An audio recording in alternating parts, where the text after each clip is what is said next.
Washington, USA. Many immigrants from Latin America have made their homes here. Most of them have come to the USA illegally, like the Cortez siblings from El Salvador. Elmer came 10 years ago, followed by brother Hector, and lastly, sister Dalila. We came here to join in the American dream. Many back home dream about it because they're poor. When you finally get here, you realize that life here for us is more like a nightmare. You have to work very hard every day. But we came here voluntarily in order to help our families. They need our support. More than 1 million people from El Salvador live in the U.S.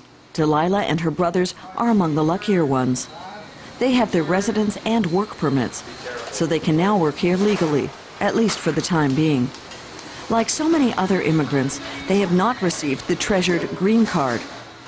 They are temporarily protected from deportation, a status that they will lose as soon as they depart the country. The only way Dalila can keep in touch with her mother is by telephone.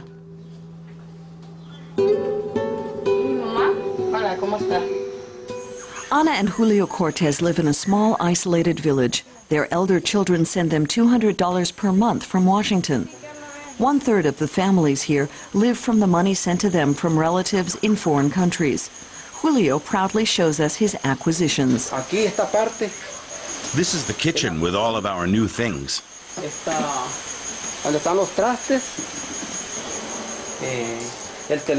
Here's the telephone that I call my kids on.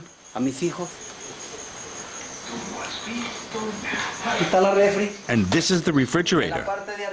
The upper compartment where the ice is kept is colder.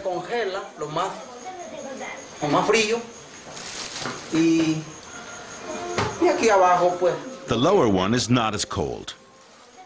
All this came from the money our children sent us.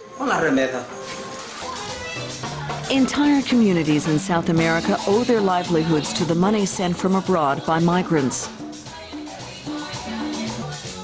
Every year they provide their families back home in developing countries with more than 235 billion euros. Money from abroad funds projects that cash-strapped governments can't. In El Salvador, that means churches, hospitals, and ambulances. Some communities receive so much money from abroad, they no longer rely on public funding. If you go and check out Chirilacqua and Taltupa, those communities down there, they don't even bother to ask the government for money. They're self-sufficient because they get so much money from the United States. With more prosperity, more investment, and more jobs, future generations in some of El Salvador's communities may just choose to seek their fortunes right at home.